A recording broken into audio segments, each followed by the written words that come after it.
No audio. What about now? What about now? Let me know. You hear me now?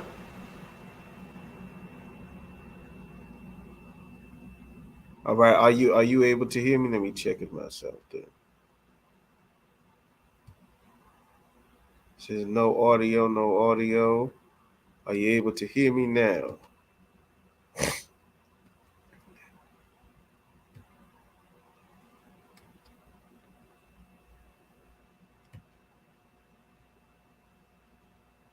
Okay, Most High in Christ. Y'all able to hear me now? All right, the water.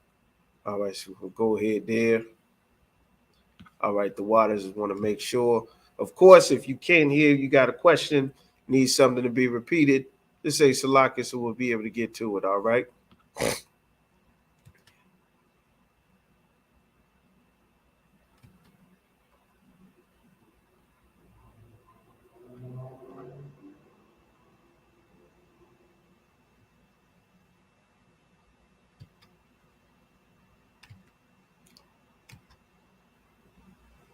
Okay, Most High in Christ. Perfect. That's exactly what I wanted to know. Okay. So now we're going to go to Leviticus and we're going to start at verse, I want to say 15. Bear with me just a moment. A little technical difficulty. Bear with me just a moment. So where we going to start at? We're going into the laws about clean, unclean. These things are important. You have different types of clean and unclean, leading into also going into baptism. You understand? What, of course, baptism was literally was you cleaning yourself. Baptism, we had laws and things in the Bible which instituted that were instituted. Excuse me, not only that separates us from the other nations of people, which all of our laws do, but these things came from the Most High. They also were laws about keeping things clean and quarantining. You got to remember, these are thousands of years before you have what you have today: hospitals, emergency rooms. You understand, places where you could go to get emergency medical treatment. Just imagine we're in the wilderness. We're in the wilderness. They've got wild animals. They've got poisonous snakes that are biting people. You can get sick. You can fall ill. There isn't a situation where there's some emergency facility or some established places that you can go to see a doctor, see a pediatrician, see a specialist, to get some, go to CVS or the pharmacy or things like that to go and pick up some medications. We, at that time, we did not have those things. So we are in the process of establishing ourselves as a nation coming out of captivity in Egypt. We will find ourselves again coming out of captivity in America. You understand? I say America because the bulk of the 12 tribes, all of the 12 tribes are here in America. But the bulk, all of the tribes are represented here in America. But of course, our 12 tribes are scattered all throughout the world, throughout the slave trade, throughout, you understand, war, brothers having, making children overseas. You understand, we go to war somewhere in Korea, Vietnam, brothers, have babies with the women over there. Next thing you know, 20, 30, 40 years, they got a whole portion of Vietnam that's not a part of the regular Vietnamese community. You understand? That shunned from society, that are stronger with afros and braids and curly hair, that get kicked out of school, that, have a bunch of gang problems in the worst possible neighborhoods to live in. That happens to our people no matter where we are on the face of the earth. It's a curse from the Most High. So those are just an example, of course. These laws in the Bible were to make us a people. Just imagine if today every single Black, Hispanic, and Native American, not just here in America, but everywhere that we are, one day we are all taken from everywhere, because this is what is going to happen. We are all taken from all the different countries, speaking all the different languages that we have. You understand? Some brothers, like brothers and sisters in Brazil, they're speaking Portuguese. Got brothers and sisters You understand? Speaking Spanish, speaking Dutch, French, English, speaking Arabic. The Arabs enslaved us for centuries. You understand? Centuries. The transatlantic slave trade only exists because of the Arabs trafficking us. Without the Arabs, there is no transatlantic slave trade. The Africans told the Europeans where we were, but the Arabs are the ones that built the ships. There is no transatlantic slave trade without the Arabs. You understand? The slave trade was going west and east. All right. So just imagine we're all in the wilderness. We get set down back in a place all together when we were not together. Hey, shalom, brother. All right. Yeah, right, warrior. We were not together. Now we are all together. In whatever condition, whatever way of life, however we had to live, we are now all together. We are forming a nation. You understand? We are already a nation, but we have to develop ourselves. We have to develop our rules, our code of conduct, how we operate, our laws on marriage, who our God is. Many of our people were worshiping the culture and the gods of the other nations of people.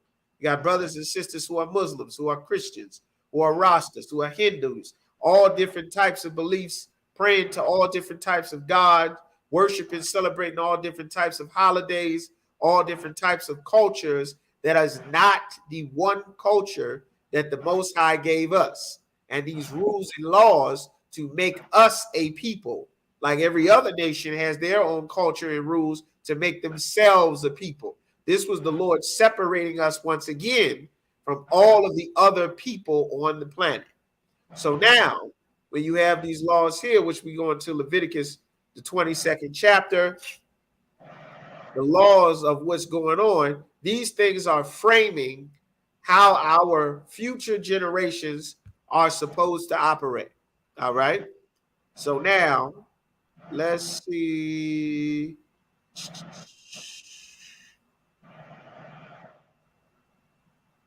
The leper. All right. Trying to get not the things that were in the temple, so which touch of anything unclean. Bear with me just a moment. I don't want the laws that are in the temple. No stranger eat of the holy thing. No traveler. Bear with me just a moment. Let me sacrifice peace offerings. Okay. Be a maid. I'll tell you what. To be a maid, child.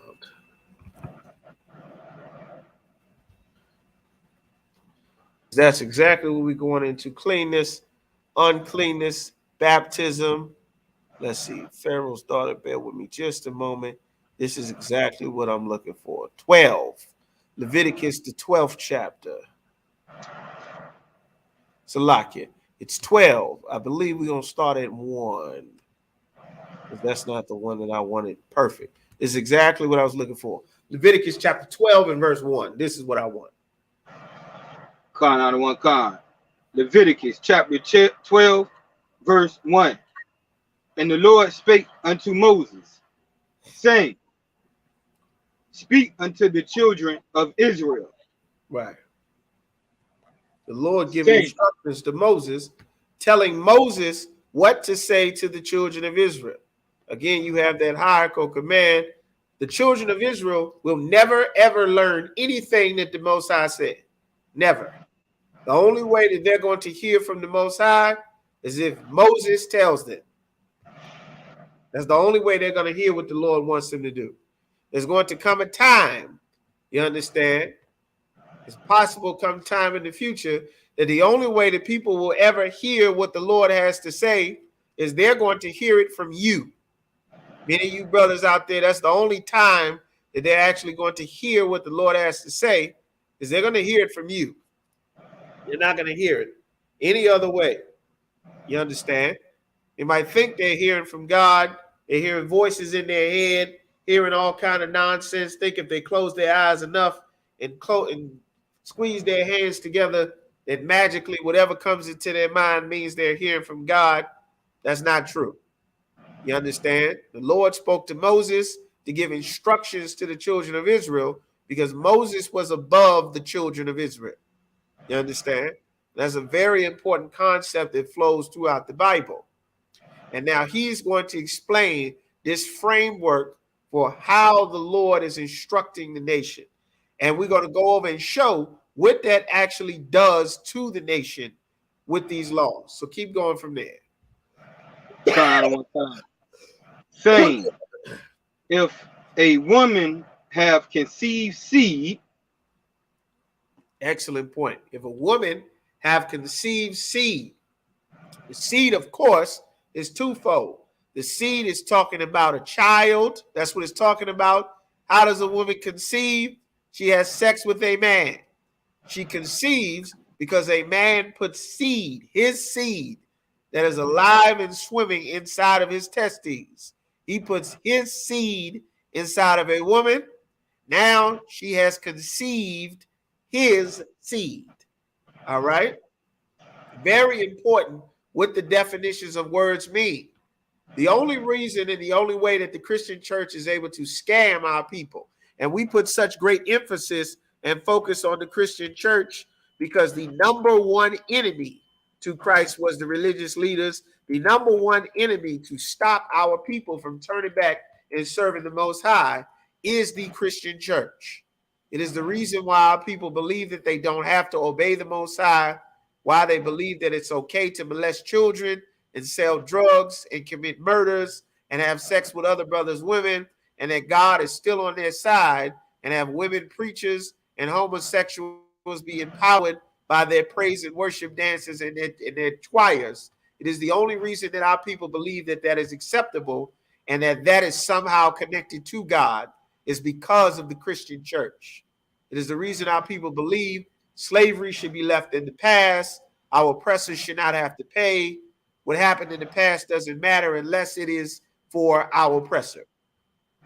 Why people believe race doesn't matter, color doesn't matter. It is specifically why blacks, Hispanics, and Native Americans are separate from other nations of people. Is why we are separated from each other is because of the Christian church. All right? That is the chief enemy to our people. That is the chief enemy to the work of the Lord. It was Christ's chief enemy. The religious leaders, the only reason Christ got crucified is because of those religious leaders. All right? That and it was the Lord's will, it was prophecy, but the religious leaders gathered the people and forced them to vote to crucify Christ. All right? And as you progress into the truth, you will find yourself unlearning the things that the Christian church has taught you, fighting against the things that the Christian church has taught our people that we've been led to believe about everything, right, wrong, life, death, heaven, hell, everything. All right. So you will hear that very often. All right. The word conceive, the definition from Webster's dictionary means to become pregnant with. You understand? To form a conception.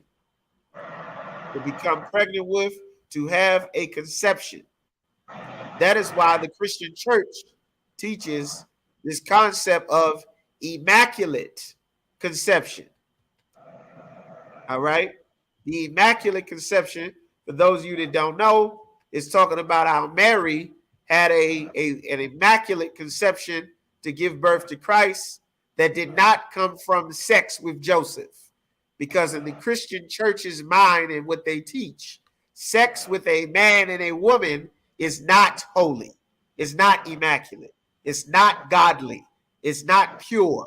It's not wonderful the way that the Lord set it up to be. It is not holy and spiritual, which is why the Roman Catholic Church teaches that a man cannot have a wife and serve God. It is why fake Israelites teach that a man can only have one wife if he's going to serve God, because they do not understand the Bible. All right? And the definition of conceive is very important. All right? And then from there, you have conception. Conception is very important. The process of becoming pregnant involving fertilization or implantation of both. You understand? All of those things are very important because the definition of this, what the word means, is proving that Joseph, that God could not have magically impregnated Mary. All right, which is more fairy tales that the Christian church has taught our people that the vast majority of blacks, Hispanics, and Native Americans believe it. All right, so go ahead and start that scripture again from the top, brother. Con, I don't want con. Leviticus chapter 12, verse 1. And the Lord spake unto Moses, saying, Speak unto the children of Israel, saying, If a woman have conceived seed and born a man child, Right. If she conceives seed, now she's pregnant, and there's a boy child. All right. The child is a man. It's a boy. Keep going. then she shall be unclean 7 days. She shall be unclean 7 days. Now we're going to go into what all of that means. For 7 days, she's unclean. That means whoever touches her will be unclean until the evening. She is unclean for 7 days because she just had a baby. All right. She's got a baby. She's bleeding. The fluids are coming out of her. She's recovering. Maybe she got a fever, all kind of things, bodily fluids being exchanged. She's got this baby. This is to create a separation. This is a time where she should not be, where everyone should be away from her. You understand? She shouldn't be just in general public. Everybody around her with all of her germs and whatever's going on with her body, she needs to be in a place where she is separate so that everyone can know that she is unclean. Now, of course, we're not in a hospital ward, an ICU, all of these places where we have our babies now. We are in the wilderness. So much of the diseases and things that spread throughout these other nations comes from their lack of hygiene, their lack of quarantining things, just like the outbreaks for cholera, for example, and other ill-born, airborne and illnesses from touching people's bodily fluids and getting blood and things on them. All of these things create and spread illnesses and disease. All right. So now these laws are instituting so that everyone knows when you have a baby, she is to be separate. She's unclean. Don't go where she is. Don't go touching her and everything. She needs this time, which is her uncleanness for this period. All right. So keep reading from there. Con out of one con. Then she shall be unclean 7 days. Right. She's got 7 days. She's unclean. All right. Keep going. According to the days of the separation for her infirmity shall she be unclean. The days for her separation, she shall be unclean. All right. Her infirmity, her sickness, she's unclean. She's not well. She's recovering. She just had a baby. You understand? You should not be expecting to see. This is how you have society as a free people. You should not be expecting to see her back at work. She just had a baby. She's not. You shouldn't be expecting to see her back at work on the job. You understand? All right. Of course, in captivity, we don't have these luxuries all the time. You understand? If you in Esau's military, sisters had a baby, end up giving the baby to mom, and the United States Army sends sisters to Afghanistan to go get their arms and legs blown off to come back at 20 years old with a goddamn newborn. I seen it too many times. You understand? All the more reason why we are not to join a covenant or swear an oath to another nation of people's government or their military. You understand? But keep going. Verse 3. And in the 8th day, the flesh of his foreskin shall be circumcised. Right. In the 8th day, this male child, the flesh of his foreskin on his rod. You understand? The babies shall be, if it's a male child, shall be circumcised. You would take the foreskin off of his penis and circumcise it on the 8th day. You understand? That's on the 8th day. Now, of course, we here, not in our culture, not in our land, the circumcision is usually done the day that the baby is born. They usually do it right then and there. But our custom was always the 8th day. You understand? But this was a covenant that the Most High made with Abraham, that the males of your lineage should be circumcised as a covenant to the Most High. That comes from the Bible. Another one of our cultures that is spread to other nations of people by them having our records or having us in captivity. All right? So keep going.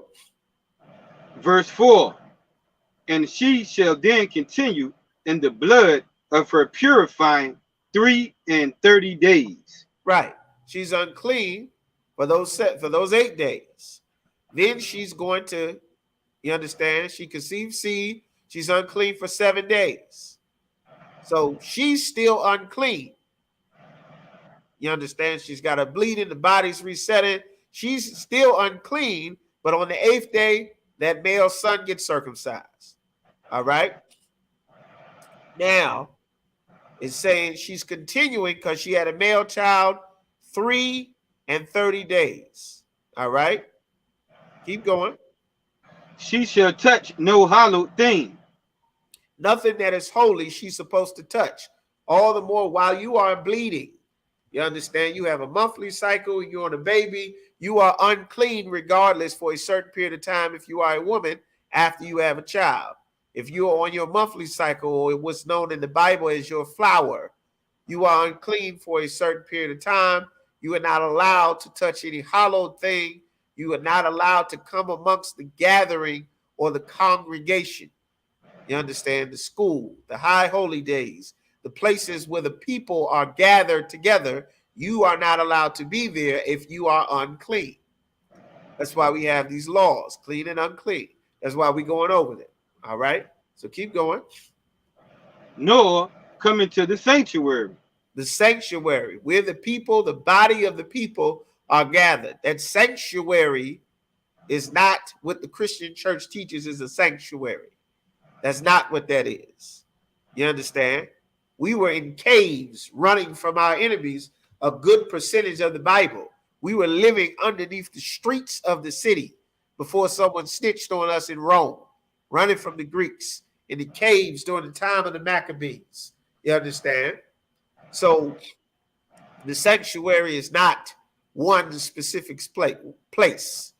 All right? So keep going. Until the days of her purifying be fulfilled. Until her time to be unclean is fulfilled.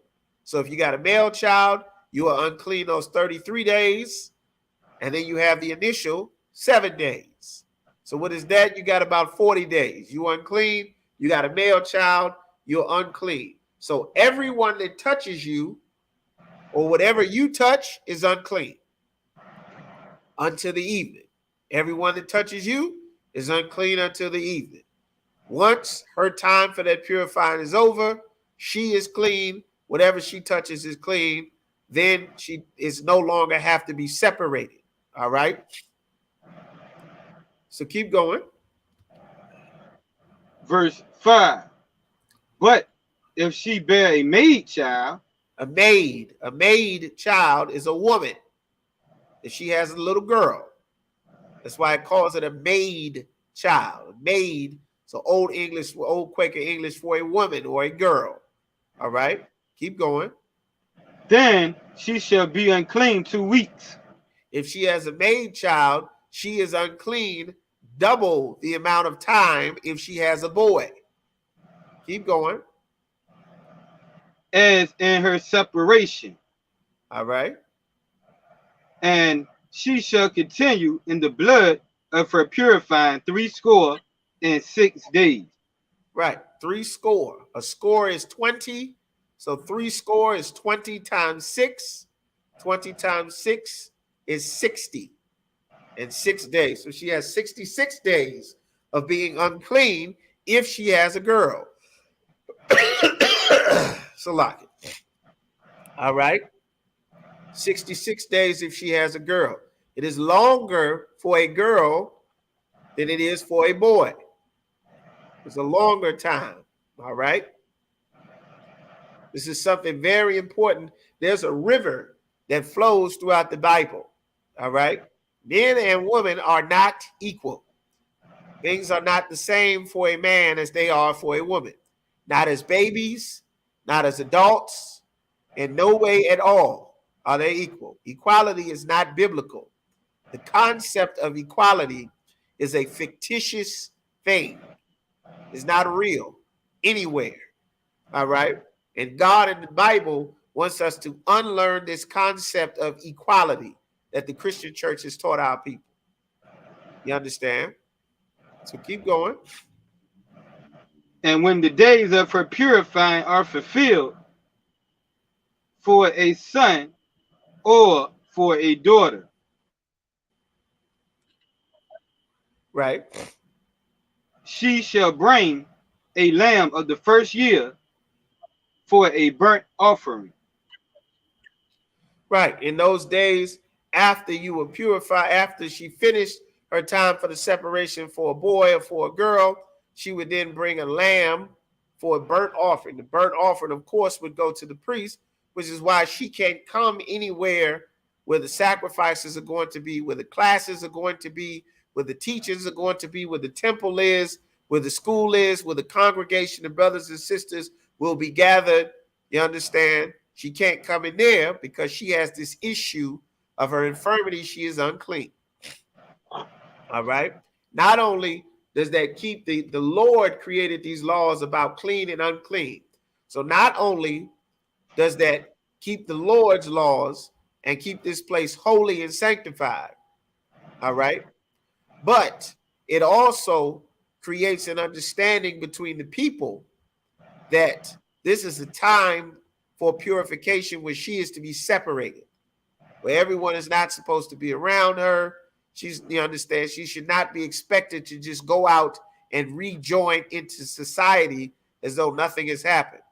This keeps down the spread of diseases, the spread of sicknesses, all of these things, and it sets a precedent. This is where you come up with these laws that later on down the line, people start to look at companies and things like that. Well, we have this female employee. We need to have something in place so that when she has this child, that she's not expected to just show up and work like she didn't just give birth. We as a nation have these things instituted in our laws. All right. So that's just sidebar there. All right. So what verse you at there? She giving the offering. All right. Mm-hmm. And a young pigeon A or a turtle dove for a sin offering unto the door of the tabernacle of the congregation. Right. So she's giving an offering. Of course, thanks to Christ, the Lord no longer accepts the offerings of bulls and goats. There are no more animal offerings, no more pigeon, turtle dove, bull, ram. We are no longer giving offerings for sins. No longer giving an offering for sin. Christ ended that. You understand? That ended with the Levitical priesthood. Now there's the priesthood under Melchizedek, which is under Christ. All right. So that's those laws there.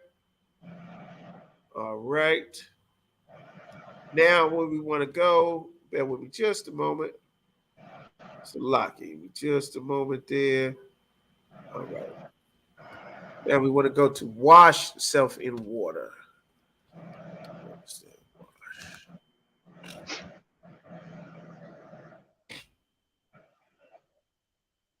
Let me get and show this. Bear with me just a moment.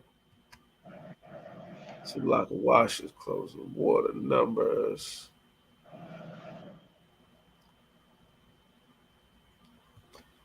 It's a specific ones I'm looking for.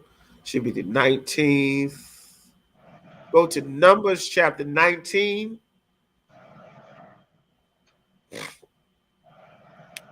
And come man this week.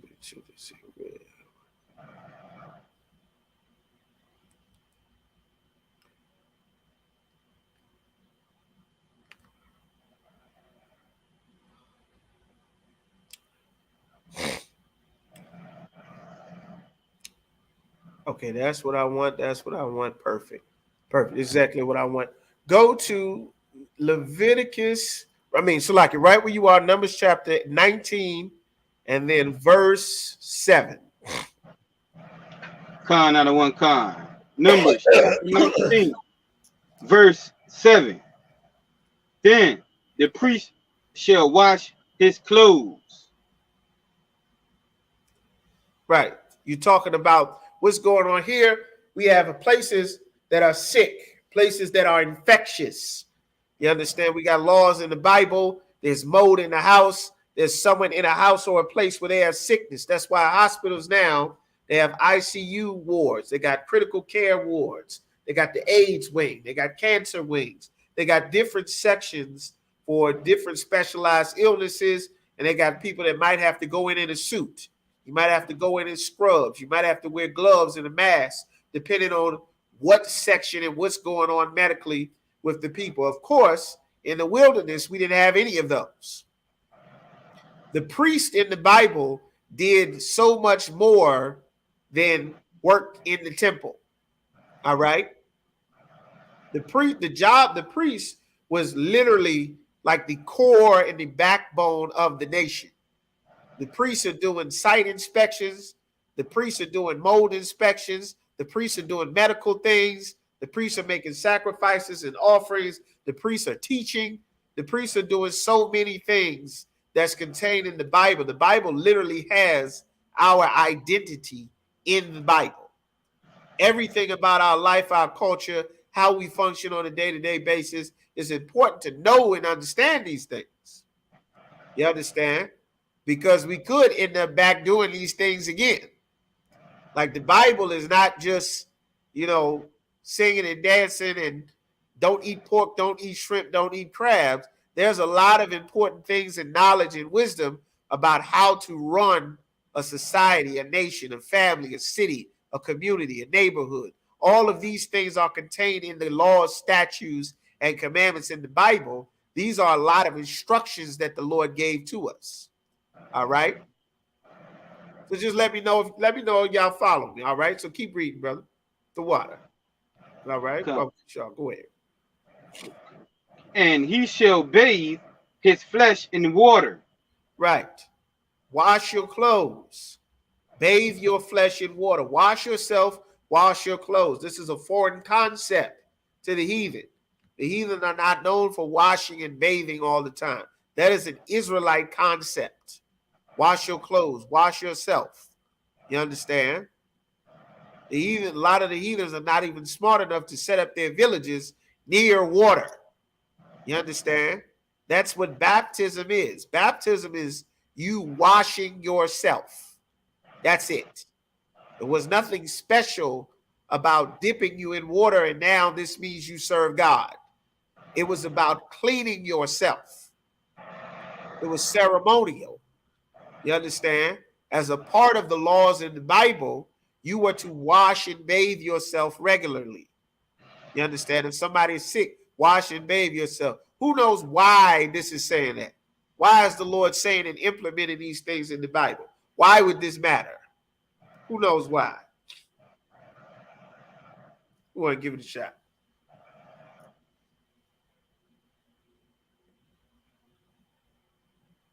Y'all type in who want to give it a shot.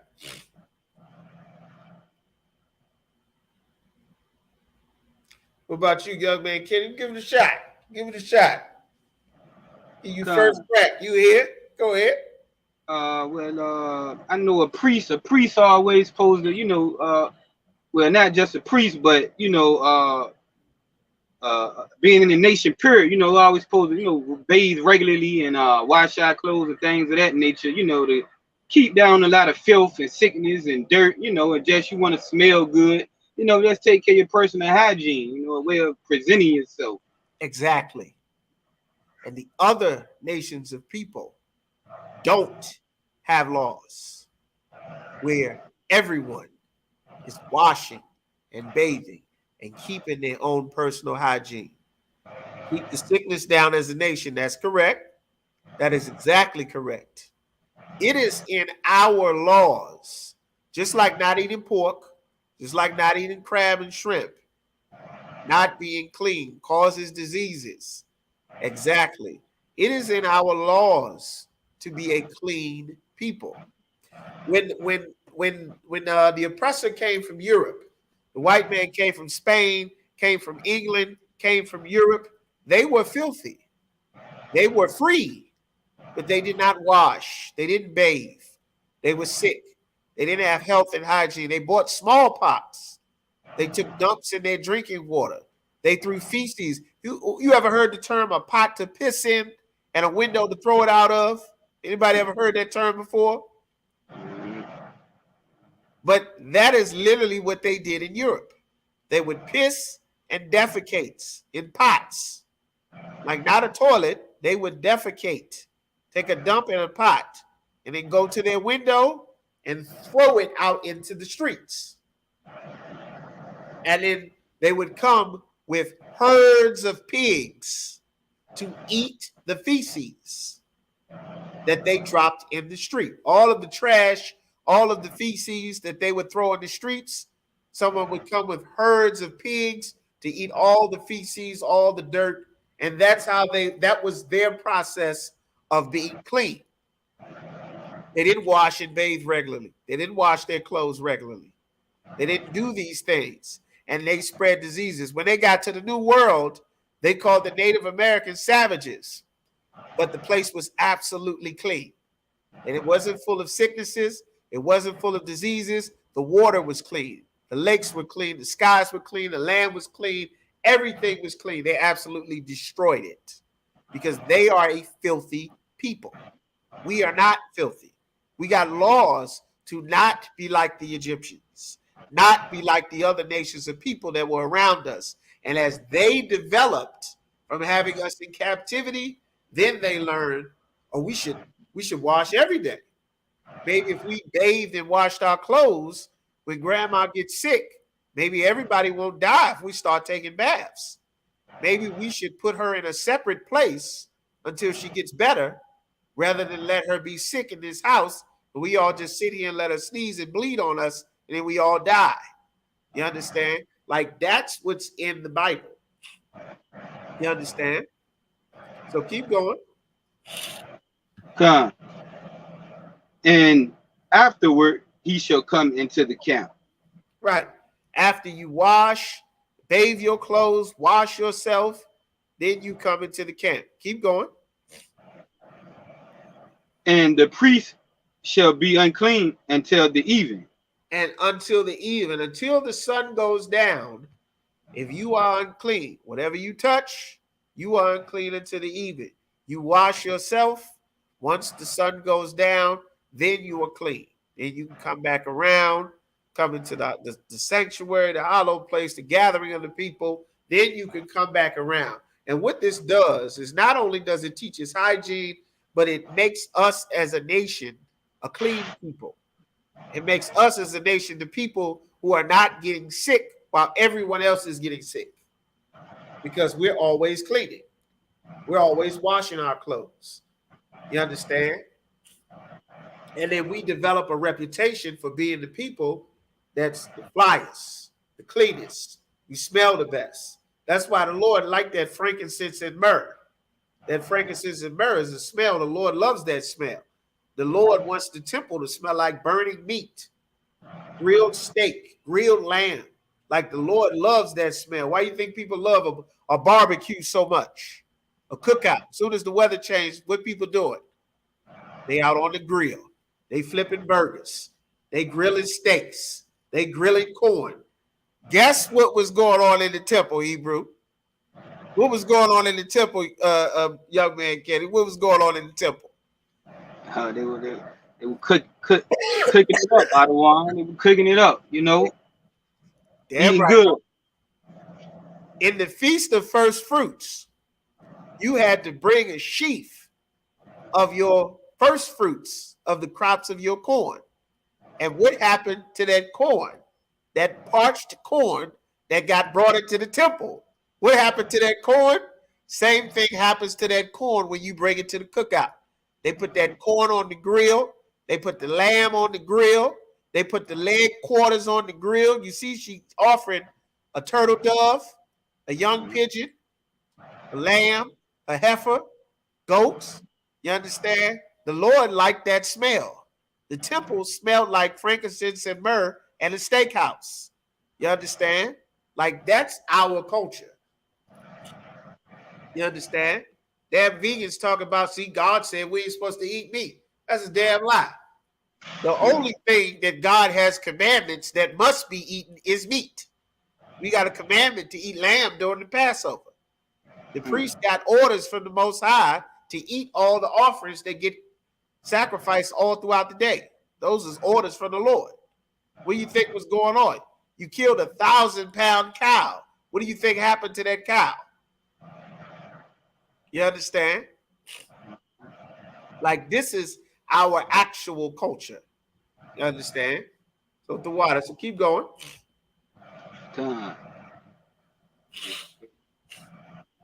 Verse 8.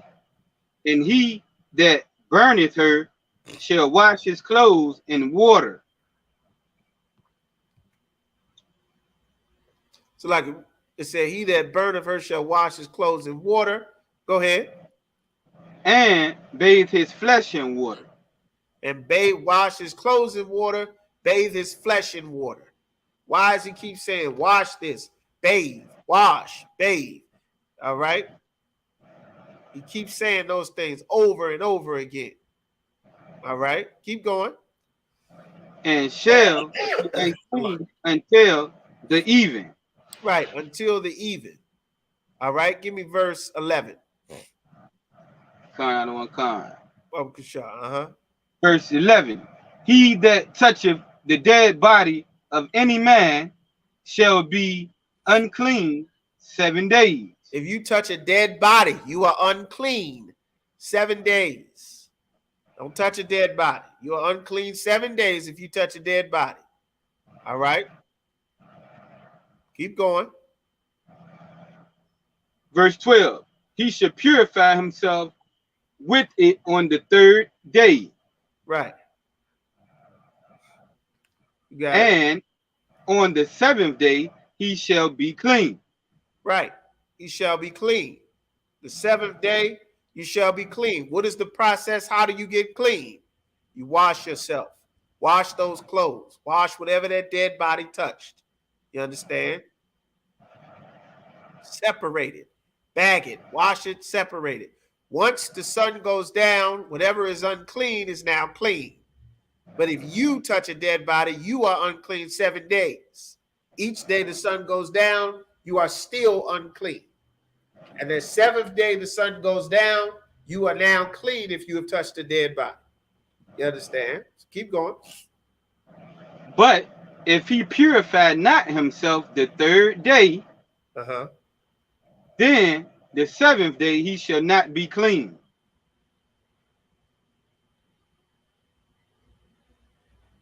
So like what verse you read? You read verse 12? Okay, he purified. Then the 7th day he shall not be clean. These are specific orders. You understand? Now, why would it be saying these to the priests? Why is it saying these? Who knows? Guess what else the priests doing? Who will give it a shot? Why are they telling the priests about touching the dead body? Why are they saying this? Who deals with the dead bodies now in society? Who deals with them? Slacky. Go ahead, brother. Where the morticians deal with the dead bodies, and as for the priest touching the dead bodies, he has to be clean because he has to offer up for the sins of the nation of Israel.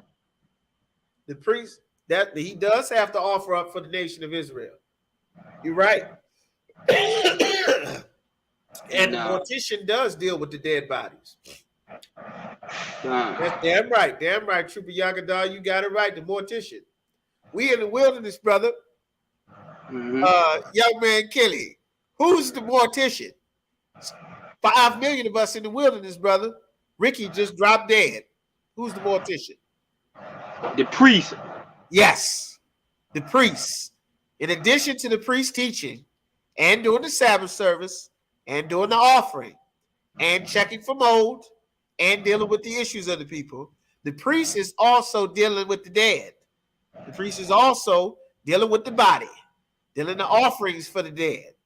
You understand? Making sure this is clean, making sure the quarantine is regulated, making sure that this body is properly disposed of. We got to get this brother in the ground. Where did he die?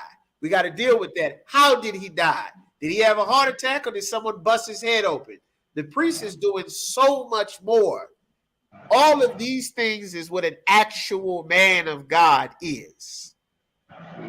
The reason why there are so many for-profit jobs and businesses that are able to feed on Blacks, Hispanics, and Native Americans is because nobody actually knows what a man of God is supposed to do according to the Bible. Now, ISUPK, we doing funeral services, counseling, drug treatment, rehab, prison program, teaching, substance abuse program, housing program, trooper programs, all kind of programs, because this is what the actual men of God do. Ask T.D. Jakes, he ever did a funeral. Ask Creflo Dollar, he ever did a funeral. Ask them when have they prepared the body of a brother or a sister who has passed away. The funeral home is making money hand over fist. $5,000 coffins, this, that. $10,000 for this service, that service, rental this, rental that. That's what men of God do. That's the actual job that the priests do. The priests got to know all of this. They, in this empire, everything that is supposed to be built into our society has been turned into a lucrative business to feed off of our people. You understand? And guess what? Guess who's, I'm not even going to give it away. Just keep reading. Just keep reading. Verse 13. Whosoever toucheth the dead body of any man that is dead and purifieth not himself defileth the tabernacle of the Lord. Right. You're going to defile the house of the Most High. You're going to defile the house of the Lord if you don't purify yourself. This is for the entire nation. The nation needs this place to stay purified. Otherwise, the Lord will not be with us. We got enemies on every side. You understand? All nations. We surrounded by nations. If you picture this, if you go into the Black community, the Chinese have a business. The Vietnamese, they doing nails. Somebody else is scrubbing feet. Someone else is painting the nails. The dollar store, the liquor store, the carry out. The East Indians got the Baskin Robbins, the Subway, the Popeyes, all of the shops, stores, and businesses in the community. You got the Arabs or the Pakistanis, they got their shop. They selling lambs, the halal spot. Everybody has a portion of the Black, Hispanic, and Native American community. Everybody. This whole land belongs to either Mexicans who are native to America or the North American Indians. Everybody else on this land is feeding on the land of Native Americans and Mexicans. Just imagine all of those people with businesses in the Black neighborhood. They don't have businesses because they can't come in and set up shop. They don't have the money from the beauty supply stores. They don't have the money from the carryouts. They don't have the money from the nail salons. They don't have the money from any of the businesses. They can't own the properties in the ghetto, the real estate, the mattress stores, the electronic stores, the Baskin Robbins. They don't have any of that money. You know what they would be doing? Guess what they would be doing? What did they do throughout the entire Bible? We say these prayers every Sabbath service, every high holy day. Psalms, the 83rd chapter. Is it registering yet? Who knows what Psalms, the 83rd chapter is about? Who knows? Y'all been in Sabbath service. Who want to give it a shot? Like, this is how serious it is obeying the Most High and why it is so important that that temple remain holy. Because if we don't obey the Most High, all of those enemies that surround us, they are confederate against thee. They're all joined together. The tabernacles of Moab, the Ishmaelites and the Hagarenes, Gabal and Ammon and Amalek, the Philistines with the inhabitants of Tyre. Asher also is joined with them. They have hope in the children of Lot. All of these nations are waiting on an opportunity so that they can all set up businesses in our neighborhood. That's why they fought to wipe out our nation, that the name of Israel may be no more in remembrance. Because now that nobody knows that we are the children of Israel, they can come and set up shops in North, South, Central America, and the Caribbean, and they will get filthy rich while we have no identity. This is what it's talking about. This is why these laws are so important, that this temple be maintained, the sanctuary, these laws, these rules on being clean and unclean. All right. So once we go to baptism, this is all the baptism means. They would have to pay us instead of us paying them. That would make sense. That would make sense. They would pay us. But that's what you do to a company that you respect. They don't respect us. They didn't respect us then, and they don't respect us now. They declared war on us. That's why King David was killing 20,000 people a day. We had war for 40 years against the Philistines. 40 years. We had war against Amalek. Joshua was killing tens of thousands of our enemies every day, because if they didn't, then they would come and kidnap our people and enslave them and force them to work for them. And in slavery, what do? We invent. We build their cities, their roads, their treasure cities, like we did in Egypt, like Washington, D.C., and New York City. We made skyscrapers in New York City. We made this laptop, the cell phone, the video game cartridge, the refrigerator, the freezer, the ice box, macaroni and cheese, potato chips, everything that makes life wonderful, we would make in captivity. That's exactly what we did here in America. That's why we got a series called The Form of All Things. So these laws and rules not only contain our culture and our heritage as a people, but this is what makes us strong. You understand? So keep going. Anyone that touches a dead body, you'll be unclean. Keep going. Shalak. And that soul shall be cut off from Israel. That soul gonna be cut off from Israel. You put the whole nation in jeopardy. As a priest, what you do can put the entire nation in jeopardy. All of the other priests, you can put everyone in jeopardy. There's a story in the Bible with Joshua. You understand? I doubt if we have time to go to it tonight, but if we do, I might cover it. The story in the Bible, we went to war against the Babylonians. I believe Joshua had to go to war against everybody to get them out of our land so we could have our land inheritance, which we never got all of it anyway. But we got instructions to not take anything from them because they had wealth, they had riches and power. The Lord gave us instructions, don't take anything from them. This is not for your personal gain. This mission, these orders, destroy everything, burn everything, don't keep anything. Order, militant, discipline. And one brother decided that he was going to take something for himself. He decided that he deserved this. He owes it to himself for all the hard work that he's doing. He should have a little bit more. He knew what was best for him, and he took something that he was not supposed to take. And by him doing that, which is the same example, it's the same spirit for these laws saying, don't make the temple unclean.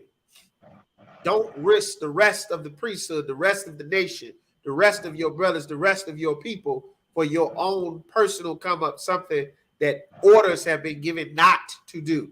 He took this thing.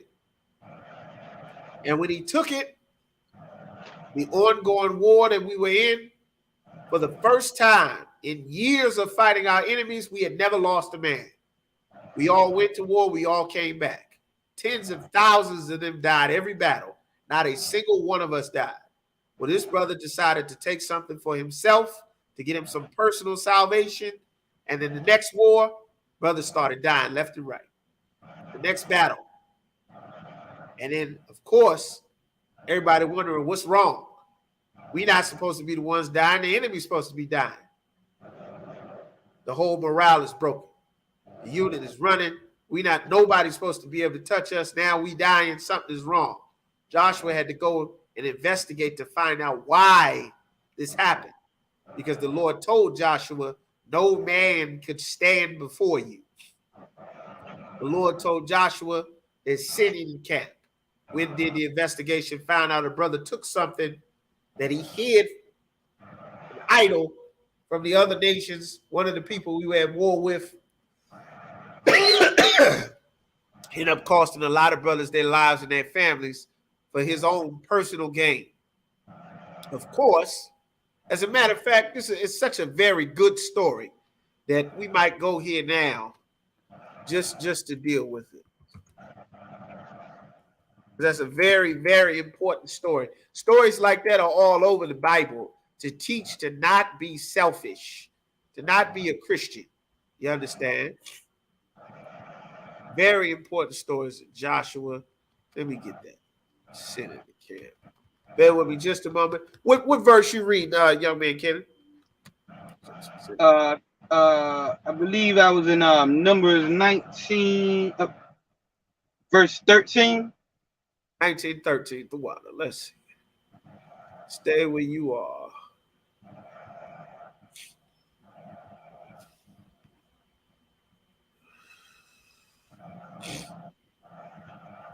It's a lot. Let me get that. Numbers 19 and 13.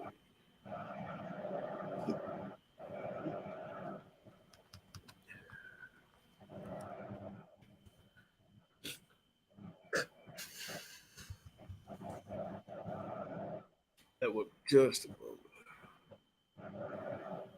Joshua 7.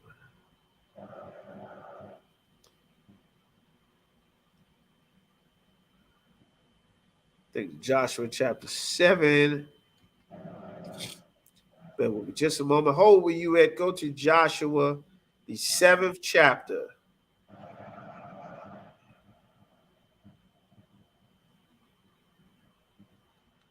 I might have you start at the beginning. Joshua, the 7th chapter. Let me just find where it starts.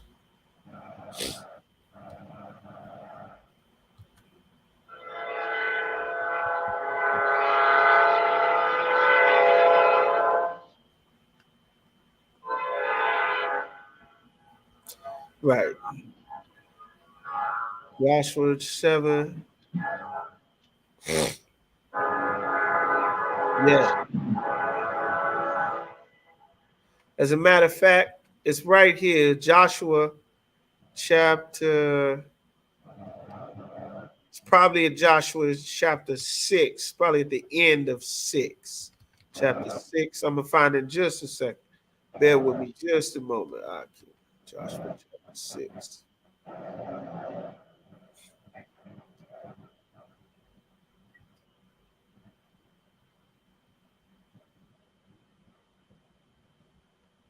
They spot out the city, the gates.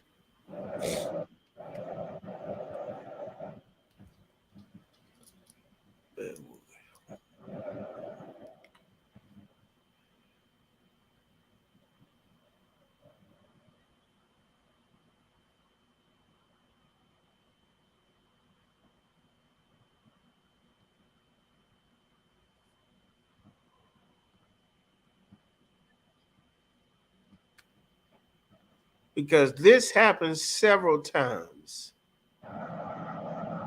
Destroyed the city.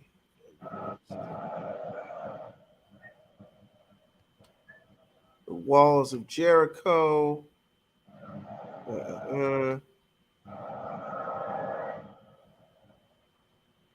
Israel curse. These are the instructions.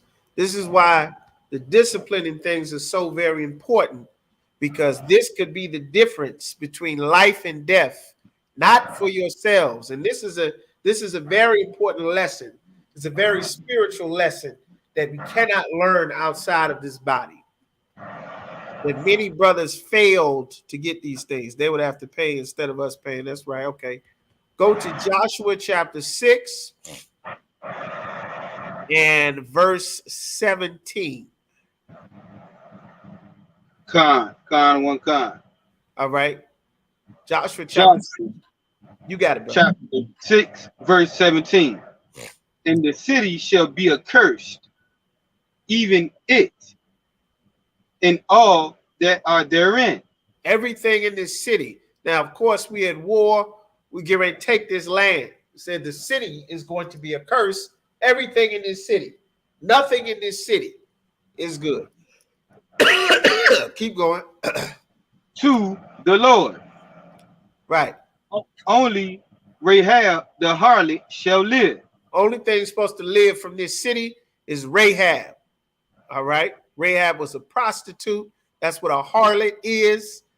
And she cut the deal. Joshua sent spies into the land. Of course, if you're familiar with the Bible, you may have heard this story before. She sent spies into the land. The young men spied them out.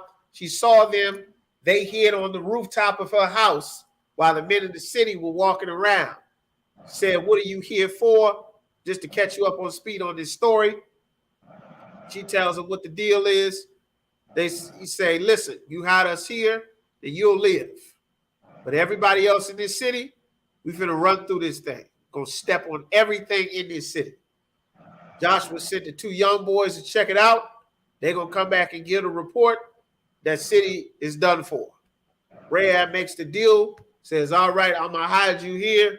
When y'all come through, make sure you spare my house. That's all I ask. They say, you got it. She hid them. They went back, gave the report to Joshua. You understand? Now here we are. Joshua got the report back. He giving instructions to the men before everybody fall on this city. All right. Everything in this city is a curse. Everything getting stepped on except Rahab. She gonna live. Keep going. She and all that are with her in the house. Everybody that's in that house, they're gonna live. Keep going. Because she hid the messengers that we sent. She hid the recon unit that Joshua sent. She hid them in her house. Because of that, she in that house gonna live. Everybody else gonna die. Keep going. Verse 18. And ye, in any wise, keep yourselves from the accursed thing. Keep going. Lest you make yourselves accursed. Don't keep nothing. Otherwise, you are going to make yourself accursed. Keep going. When ye take of the accursed thing and make the camp of Israel a curse. And make what? The camp of Israel a curse. What is going to make the camp of Israel a curse? Let's see who got it. What's going to make the camp of Israel a curse?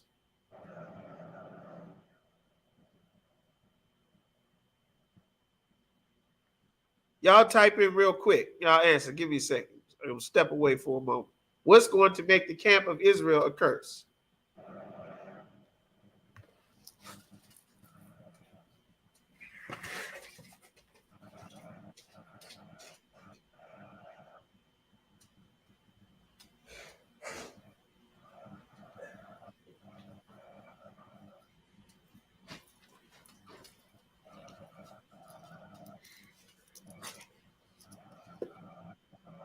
It's right there in the scripture. Right there in the scripture. What's going to make the camp of Israel a curse? Let's see. Everybody in here. We got all the all-stars in here. If they take any possessions. Okay. We got one answer. Who else want to give it a shot? What's going to make the camp a curse? Anyone who takes any of the accursed things. Good answer.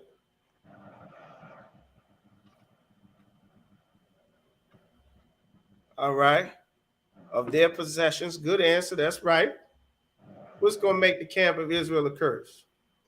Read that one more time. Just the 2 lines, just 2 lines before where you were reading that. Read that one more time.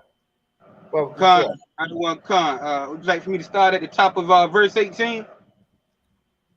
That same verse right where you were, just a few lines. If you take anything. Okay. When ye take of the accursed thing. When who takes the accursed thing?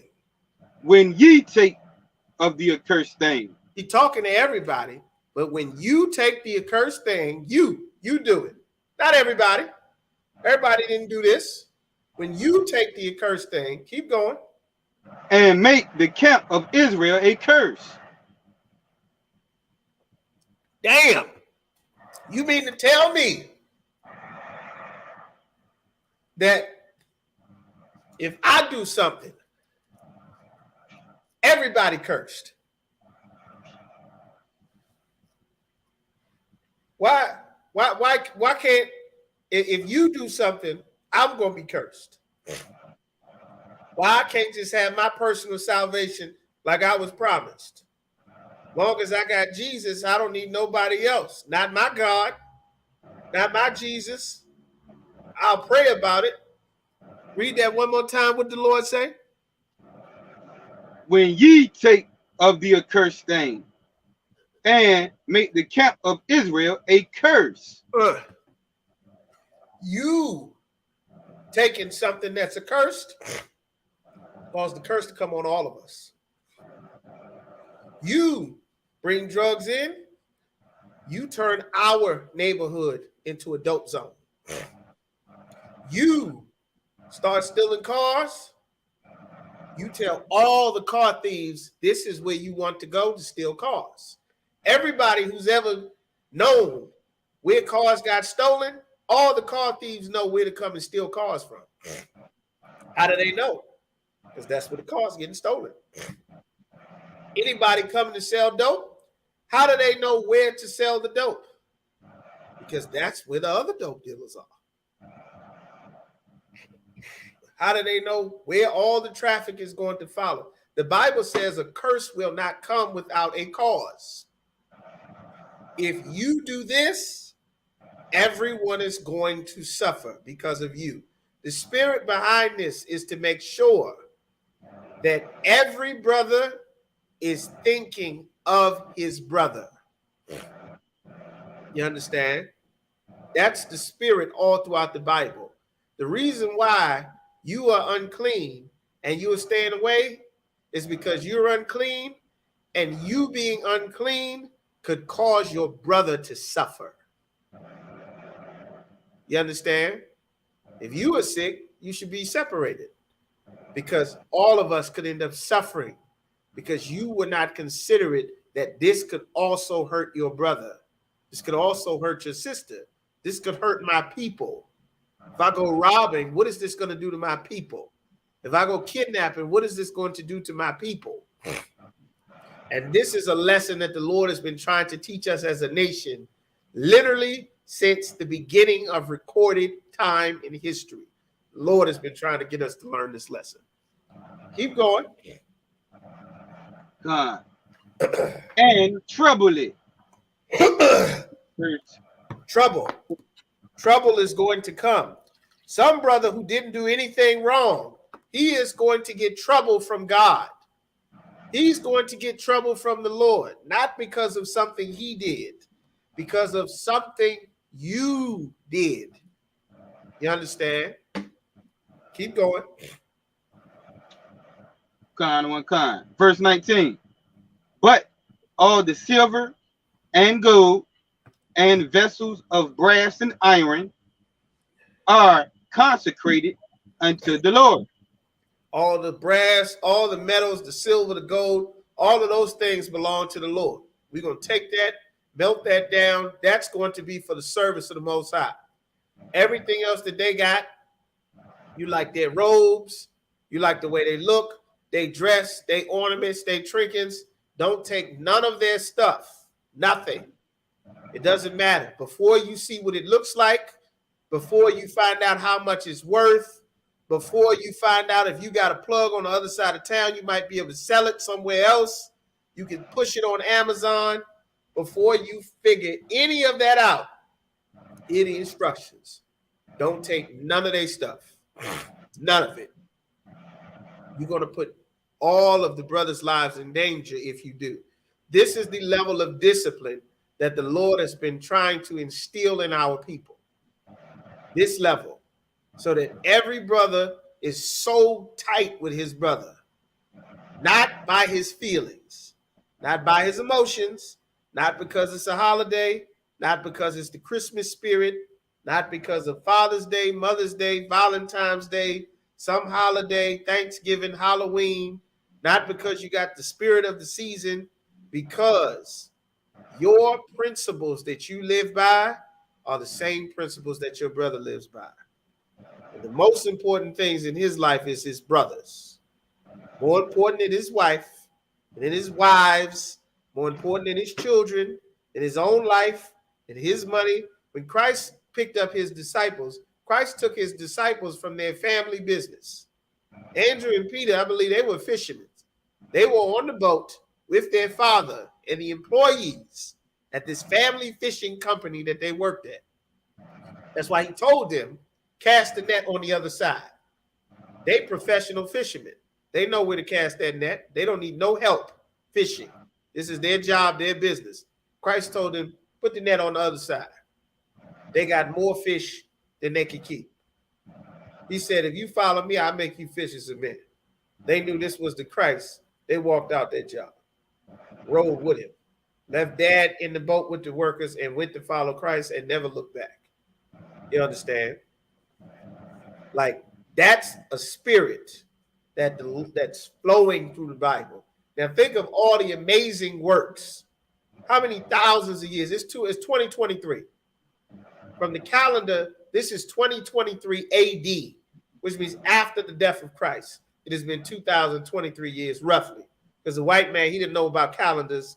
He don't know his real time anyway. They didn't know that the year had 3 months to every season. That's why they had to make up 2 months, which is Julius and Augustus. That's why November, Novi means 9.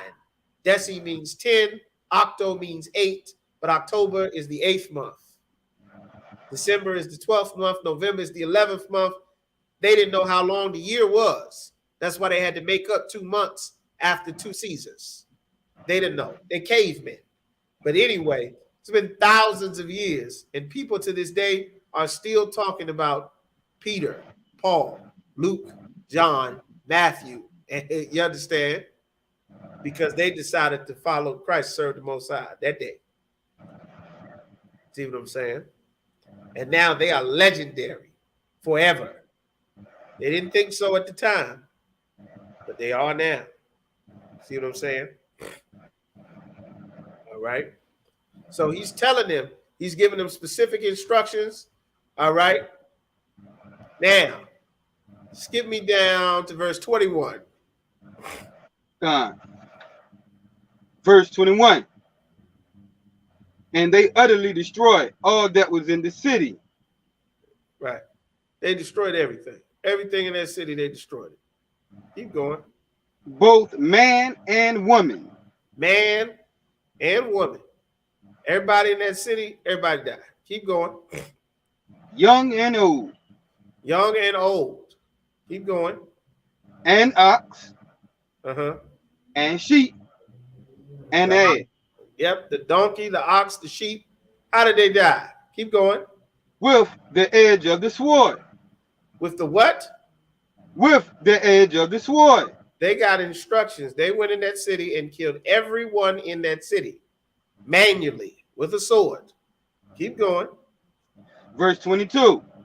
But Joshua had said unto the 2 men that had spied out the country, go. Yeah. You got it. You got it. Salak, go ahead. Go into the harlot's house and bring out thence the woman and all that she hath, as ye swear unto her. You told her that? We're going to make good on this work. Your word is good. If you told her that, we'll honor your words. Everybody in this city gonna perish. But if you told her you made that deal, she kept up her end, we're gonna honor your words. Because you said it, we honor it. Because we honor our words. You're one of us. You understand? If you do something, you cause a curse to come on us. You cause our name to be cursed. You cause our reputation to be destroyed. And this is a spirit that the Lord wants us to have. The Chinese have this spirit. That's why they have a Chinatown everywhere. You understand? The different Arabs have this spirit. The East Indians, the Vietnamese, they have this spirit. And the Lord has been trying to put this spirit into his people. And how do we get that spirit? By obeying his laws, statutes, and commandments. So now, everybody got the instructions. Our enemies fail. Now, take me to Joshua chapter 7 and verse 1. Joshua chapter 7, verse 1. But the children of Israel committed a trespass in the accursed thing. Gave specific instructions. But the Jews are black. Niggas did not listen. They took some things. They hid some things. They pocketed some things. You understand? They don't need it. They gone. These people dead. What they need this for? Take one or two. Man, Joshua tripping, man. Joshua talking about all this work we put in. He talking about don't take nothing. Man, hand me some of it, man. You take some of shit. I'm taking some. I'm gonna get 4 or 5 of these. Look at these. He got rings in here. Give me the rings, man. 2 or 3 of them. Few of these. Oh, this robe right here. I'm keeping this. For sure, I'm keeping this. Yeah. Keep going. For Achan, the son of Carmi, the son of Zabdi, the son of Zerah, of the tribe of Judah, took of the accursed thing. And damn it, Judah. Damn it, Judah. Get on, boy. Damn, Judah. This brother, not only is this brother famous forever, that brother, his daddy, his granddaddy, his great-granddaddy, we know the whole lineage that reproduced this brother, who was more concerned about himself than the rest of his people. We'll never forget this brother. Just like we won't forget Matthew, Mark, Luke, and John, he will forever be remembered as the brother that is the reason that we started to die in a war where no one was ever supposed to die. Keep going. And the anger of the Lord was kindled against the children of Israel. The anger of the Lord was kindled against this brother. Was what? Against the children of Israel. No, it said up top, you might be reading that wrong, Salaki, brother. Up top, it said the children of Israel committed this trespass offering. It said all of Israel did it. But Achan, the son of Carmi, the son of Zabdi, the son of Zerah of the tribe of Judah, he did it. I didn't do a damn thing. Achan did it. It wasn't me. I didn't do it. Young man Kenny didn't do it. Young man Nathaniel didn't do it.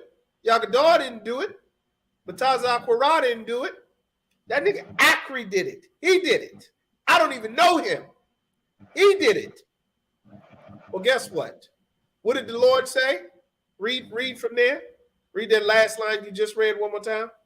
And the anger of the Lord was kindled against the children of Israel. Why the anger of the Lord was not kindled against Akri? He the one that did it. Because this is how real life works.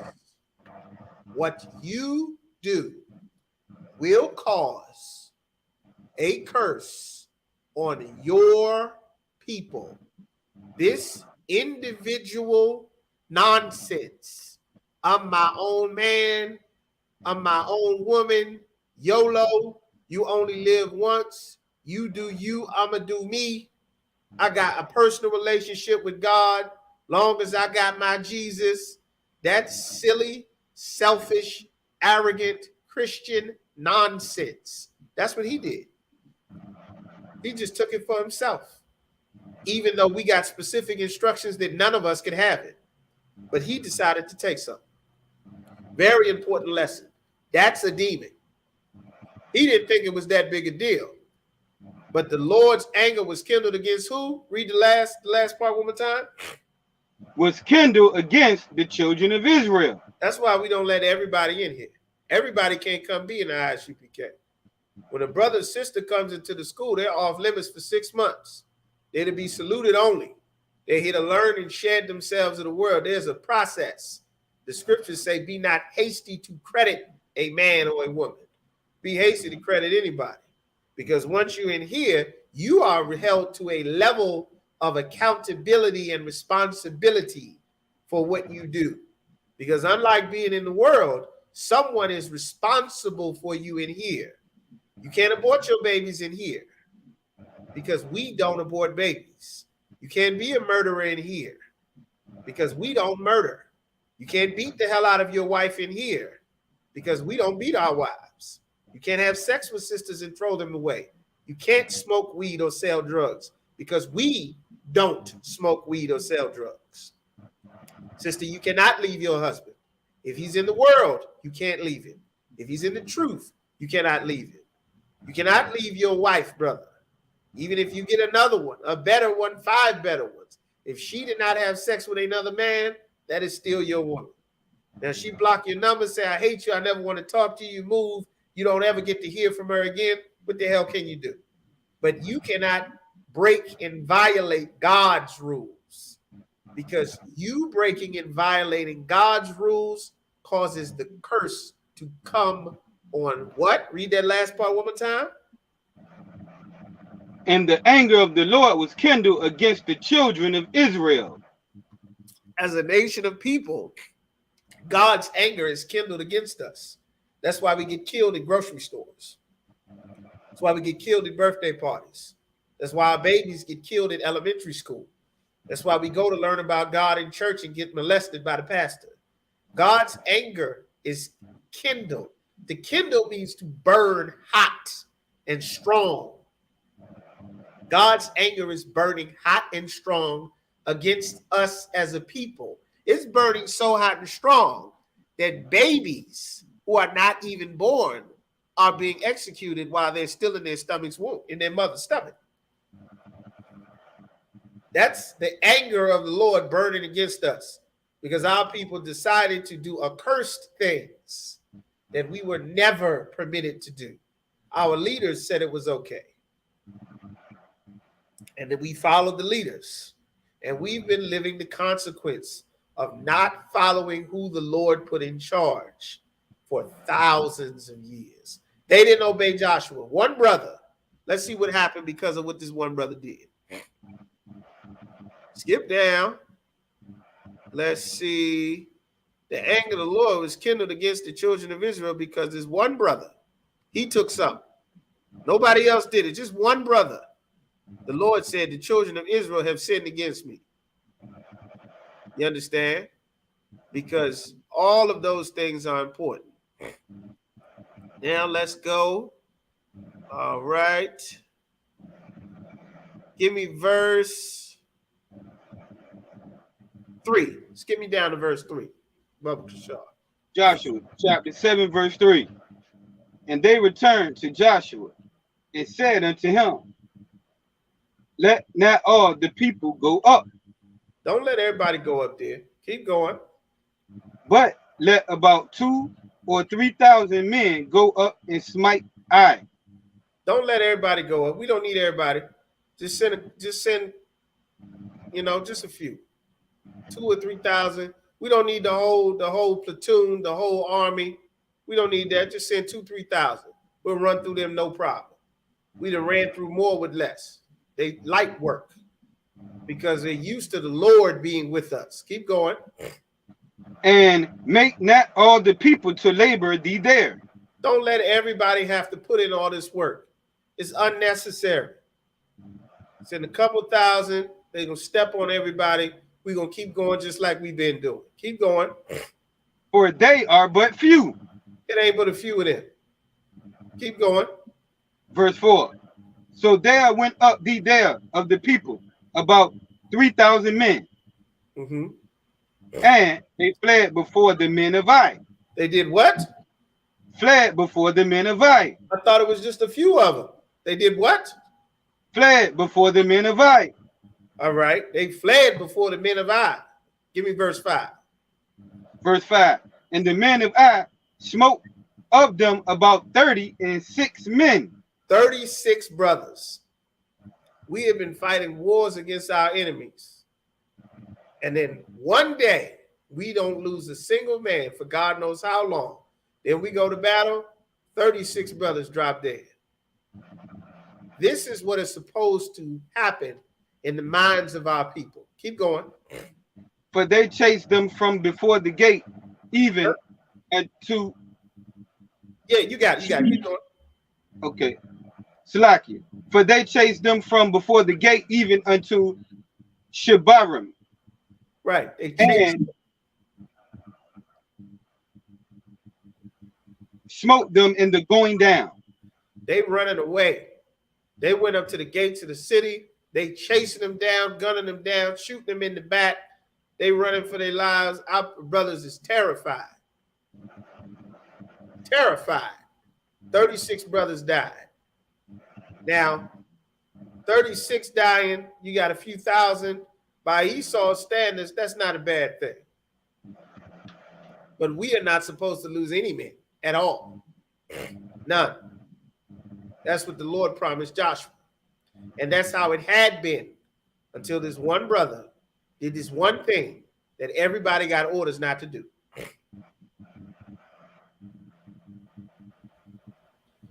Take me down to verse 6. Verse 6. And Joshua rent his clothes. Joshua ripped his clothes. Keep going. And fell to the earth upon his face before the ark of the Lord until the eventide. He fell on his face. He ripped his clothes. He fell on his face. You understand? Until even. He's before the ark of the covenant in the temple. I mean, not in the temple, but he's before the ark of the covenant until even. He's there. Keep going.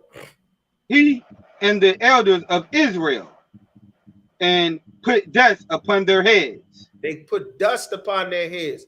Why are they putting dust upon their heads? Because this is a symbol of extreme sadness for our people. Because it is our custom to do what? We always clean. We always fly. We always oiled and groomed and clean and fly and washing and bathing our clothes and bathing ourselves. So to see us with our garments ripped up and torn and covered in dirt, this is something that is terrible. To a real man of the Lord, unlike the leaders that are in all of the black community, that when something happens, they say, oh, we're going to pray about it. We got to pray about it. Well, you know how it is. 36 brothers out of 1,000. In Esau's standard for war, that's not bad. One brother dying is terrible to us. That is unacceptable. 36 brothers died on Joshua's watch. That's how many kids don't have a father now. That's acceptable by our leaders. That is unacceptable to the actual men that God set up. That's unacceptable. Brothers dying is unacceptable. 36 of 3,000 brothers dying is highly unacceptable. Real men of the Lord know that something is wrong for us to be losing brothers in war because we are not supposed to die. The Lord sent us. They are supposed to die, not us. He knew something was wrong because he was a real man of the Lord. Now we're going to find out. He knew, the elders knew, they in the temple trying to ask the Lord, what has gone on? You understand? What is going on? All right. Give me verse 7. Verse 7. And Joshua said, Alas, O Lord God, wherefore hast thou at all brought this people over Jordan He asking to a question. Right. He asking a question. He's like, why did we come all over Jordan? For those of y'all that don't know, the Jordan is a river. Moses split the Red Sea. Joshua split the Jordan River. A river is a huge body of water, just like a sea is a gigantic body of water. Joshua split the Jordan River with the same staff the Lord gave to Moses, I believe. All right. He asking the Lord, what happened? Our reputation. Everybody know how we get down. Now they see that we can die like they die. This is terrible. Our enemies are going to all come to do us in at once. How did this happen? What happened? Keep going. to deliver us into the hand of the Amorites, to destroy us. He's like, you brought us out here just so that we can die? Like, what is going on? Keep going. Would to God we had been content and dwelt on the other side, Jordan.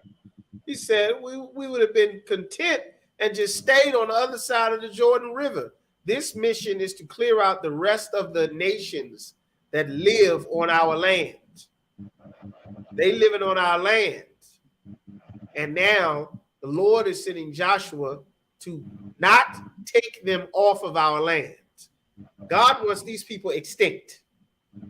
He wants them to not exist anymore. He wants this to be the end of their lineage, the end of this people forever on the earth.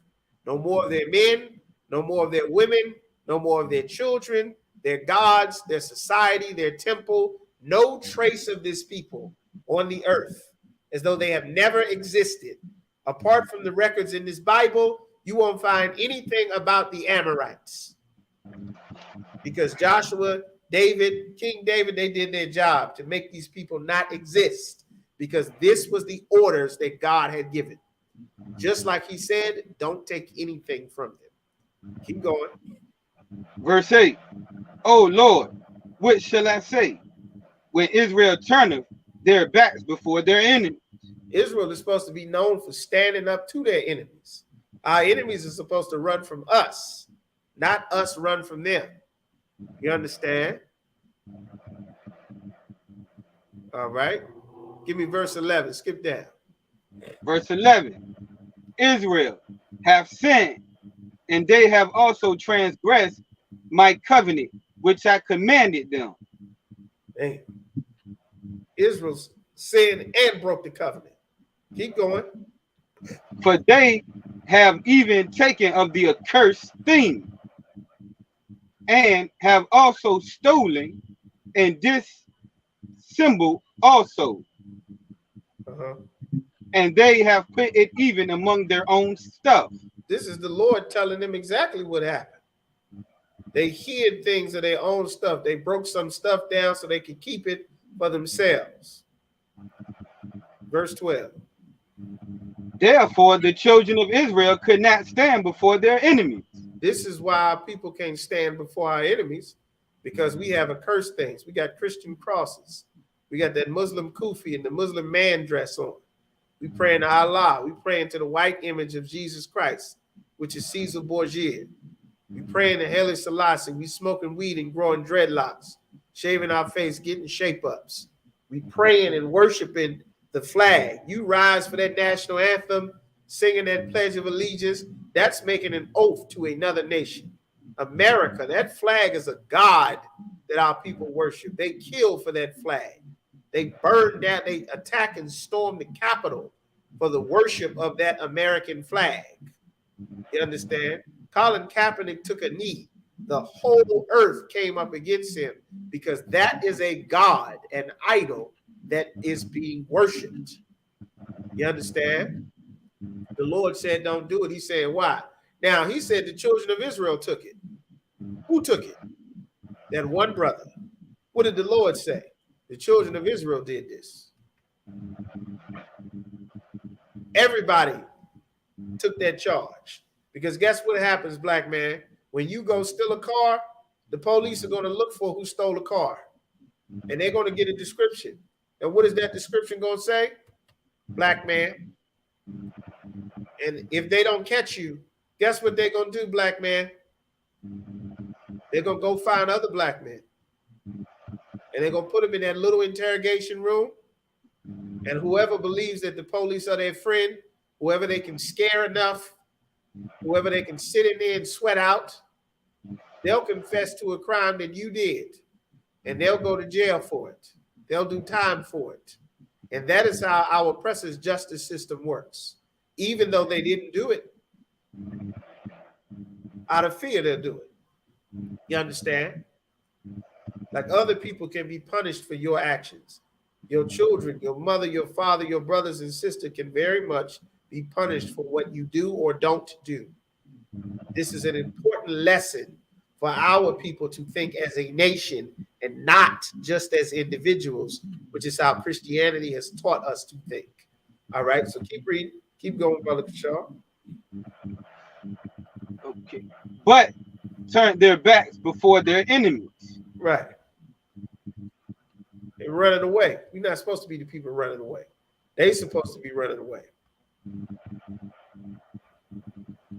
All right. Now take me.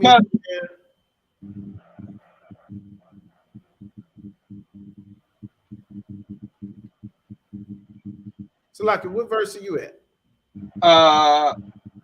I'm at You should be at 12. Con. Yes, sir. It was still some more left on that verse. Con, keep reading 12.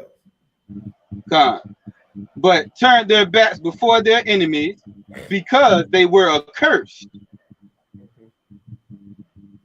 Neither will I be with you anymore, except ye destroy the accursed from among you. That is important. The Lord said, I will not be with you anymore. The Lord was with us at one point. The Lord left us. That's why ceremonially it was important to remember being clean and unclean. If you are unclean, don't put the temple at jeopardy. Don't put your brothers and sisters at jeopardy. Don't serve another god. Don't take of the idols of the other nations. Don't take their customs. Don't take their religions, their holidays. Don't make a covenant with them. Don't marry them, because the Lord will leave us all. The Lord will leave the entire nation. He won't be with any of us because of what you do. Not just now, generations. The Lord won't be with any of us. Not me, not my kids, not your kids, not my kids' kids, because of what you're doing now. We got a generation of people, generation of brothers and sisters that don't know drug usage is bad. Percocets, Molly, weed, lean. This is culturally a part of Black culture. Culturally, it is a part of our culture. It is a normal thing. A few generations ago, it was introduced at first, and it was not accepted. 60s, 70s, late 70s, 80s. By the time the end of the late 80s came, it wasn't accepted, but it was here, and it was an explosion, and it was terrible. And in the late 90s, and then the next few generations, now it is culturally a part of our culture. And just having that by default built into us as a people, the Lord will not be with us. The Bible says in Proverbs 28:9, he that turneth away his ear from hearing the law, even his prayer shall be an abomination. You understand? Like, this is how important it is for our people to come back and serve the Most High, because the Lord will leave the entire nation. That's how we ended up on slave ships. All right. And this is what the Lord, things like this, the Lord have been trying to teach us for centuries. Thousands of years, the Lord has been trying to teach us this. This is just one example. All right. So we're going to finish off this story here.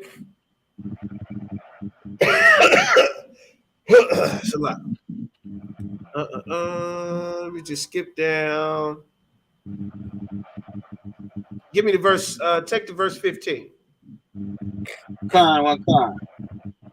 And it shall be that he that is taken with the accursed thing shall be burnt with fire. What did the Lord say?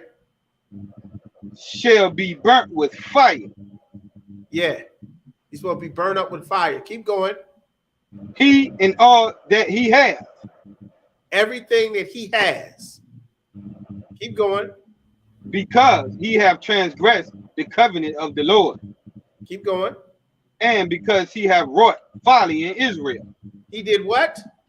Wrought folly in Israel. This one man caused all of this suffering on our nation. This one man. Take me down to verse 17. Verse 17. And he brought the family of Judah. And he took the family of the Zarhites. And he brought the family of the Zarhites man by man. And Zabdi was taken. He went through that whole family.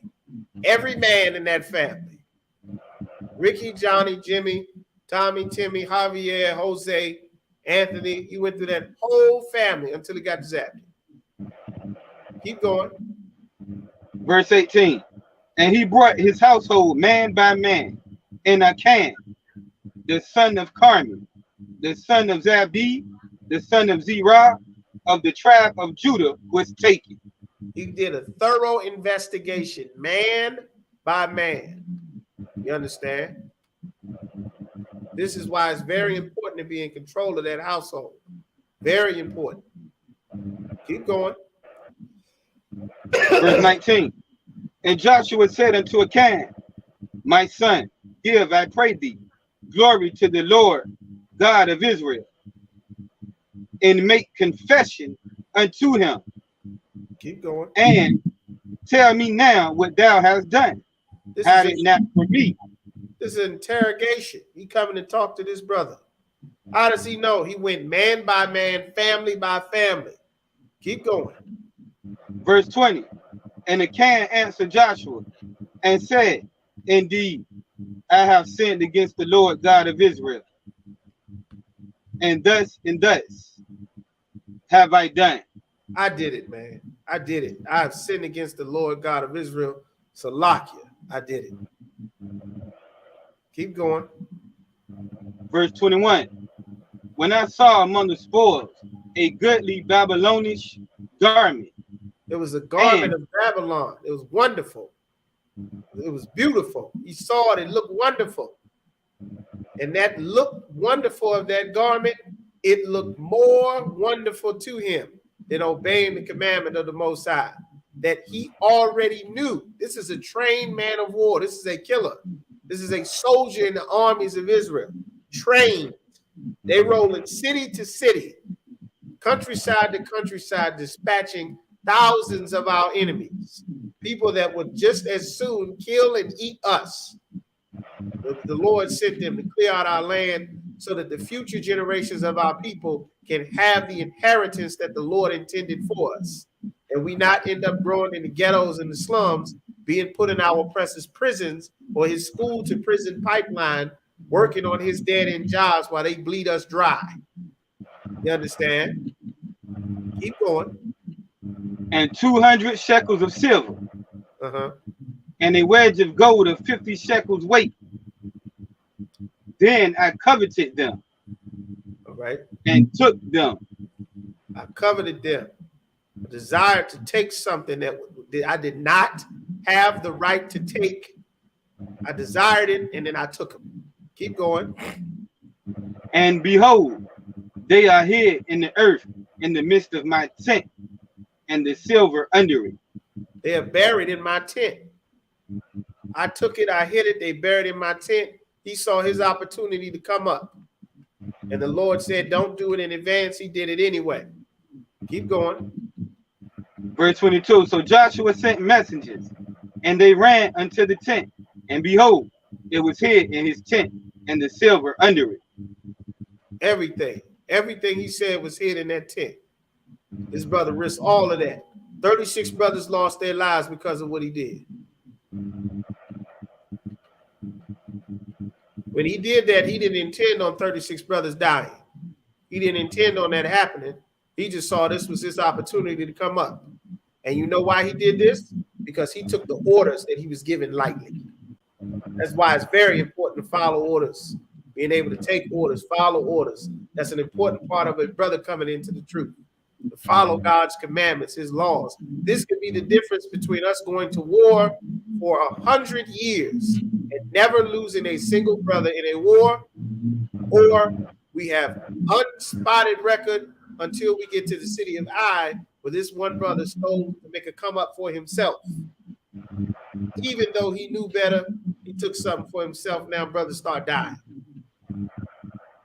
Now the fearless army, brothers running away for their lives, getting stabbed in the back. A whole reputation that we spent decades building, war after war, enemy after enemy, city after city. Now they know us for running away, getting stabbed in the back with arrows because of him. And how God left us because of him. He didn't think that far. He just thought about himself. But there's a lesson in this. The Bible says the things written aforetime before our learning. This is what's actually written in the Bible. Keep going. Verse 24. Yeah, verse 24. And Joshua and all Israel with him took Achan, the son of Zerah, Took the silver. Took him and that silver. That silver he loved so goddamn much. Keep going. And the garment. That garment he loved so damn much that was more important to him than the lives of his brothers, than obeying the Most High, than his nation. Give it to him. Keep going. And the wedge of gold. And that gold that he took and hid away, even though we got instructions that every other brother in the 1,000-man unit got orders to not do this. He decided he was going to do it. And then brothers start dying. Give him that damn gold. That gold too. Keep going. And his sons. And what? And his sons. His sons. His little boys. Keep going. And his daughters. And his daughters. Those things are his possessions. His sons, his daughters. Keep going. And his oxen. Yeah, his oxen too. And his asses. And his donkeys. All of his donkeys. Keep going. And his sheep. His sheep. He had good possessions. He had oxen, donkeys, sheep, sons, daughters. Keep going. And his tent. His house, that place where he lived. Keep going. And all that he had. Everything that belonged to him. Keep going. And they brought them into the valley of Achor. They brought him into a valley. A valley is a low place. His sons, his daughters, his oxen, his sheep, everything. The whole nation of Israel took him and brought him to a low place. Keep going. Verse 25. And Joshua said, why hast thou troubled us? He said, why did you trouble us? Why did you do this to us? Why you put us in this situation like this? Keep going. The Lord shall trouble thee this day. You did this to us. You troubled us. We paid for what you did. Today the Lord gonna pay you back for what you did. Keep going. And all Israel stoned him with stones. They did what? Stoned him with stones. They did what? Stoned him with stones. Yeah. He put himself above his nation, above his brothers, above the Lord. Him, his ox, his sheep, his sons, his daughters, everything that he has. They all getting stoned to death now. Keep going. And burned them with fire. And did what?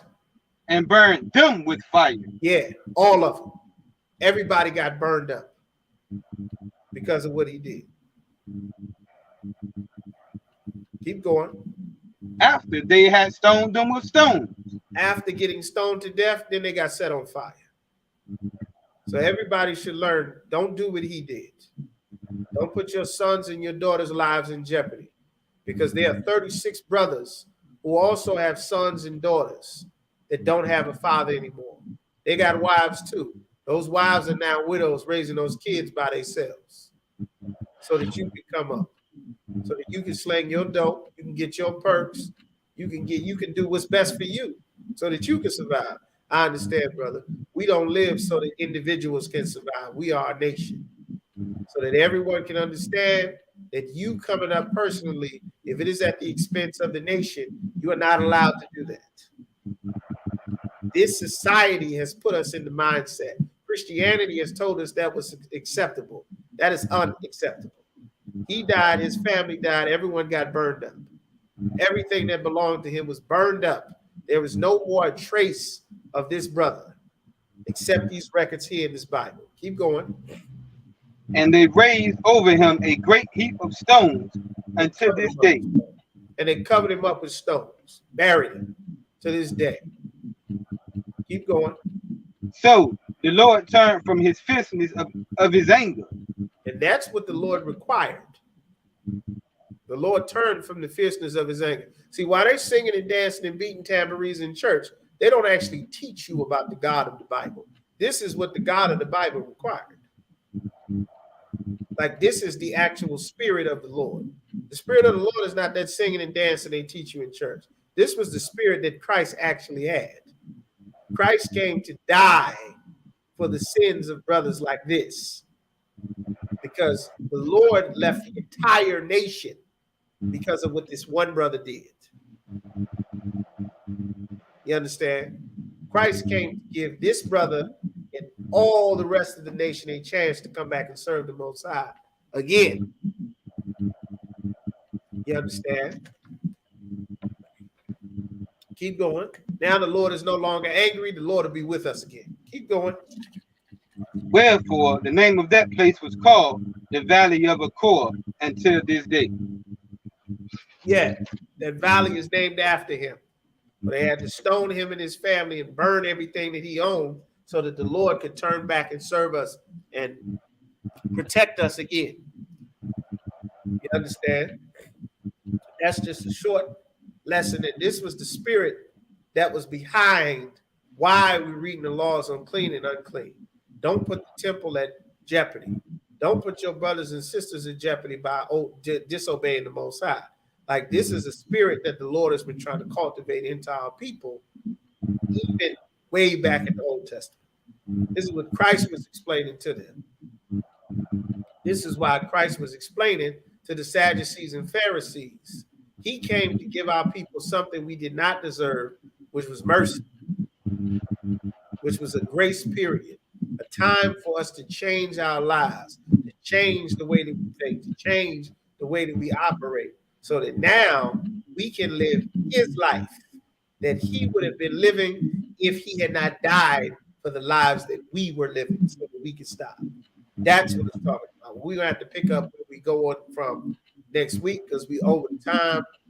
All right. We started a little bit late. We're going to wrap that up there. We're going to get back to the rest of that baptism.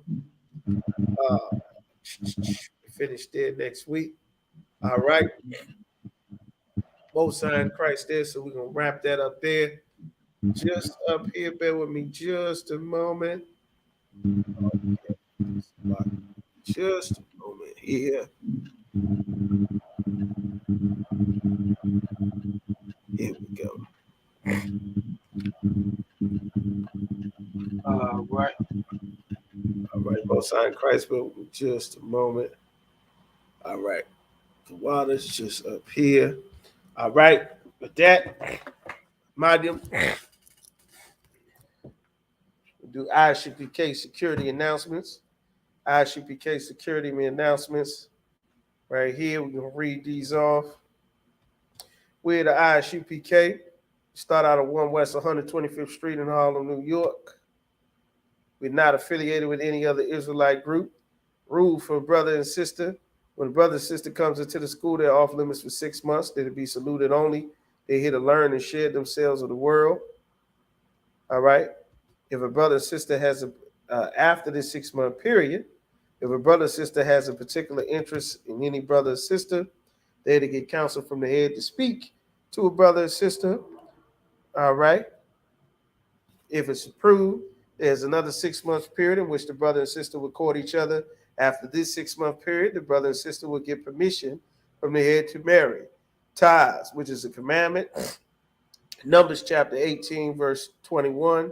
Malachi chapter 3, verse 8 through 10 means tenth in the Hebrew. Ma'ashara, 10% of any penny of any increase the Most High gives to you. You give right to the school. You go to ISUPK.com, pay your tithes right through there. Priest fund, free will offer for priests, not mandatory, whatsoever amount you would like to give. All right. Upcoming holy convocations. We got the Feast of Purim coming up March 5th and 6th. Then we got the Passover coming up April the 1st. Whole week of events. Passover coming up. All right. Be prepared in Raleigh, North Carolina. Full week of events. All black party, children's party. You understand? All right. Make sure you pay your Passover funds. Pay them right on ISUPK.com. You get your ticket for the all black party printed up there. All right. And lastly, if any brother wants to become a trooper in the school, it'll be in all black. Black boots, shirt, pants, headband, war scarf. You understand? Contact the ISUPK school in whatever city and state that you're in. You understand? All right. You want to contact the school. You contact and find out there. All right, brother. And with that, we're going to give one courtesy salute. Barak, Yahweh Shem Yahushua Barakatham to the brothers. Yahweh Shemar Alathan by Shem Yahushua to the sisters. With that, shalom.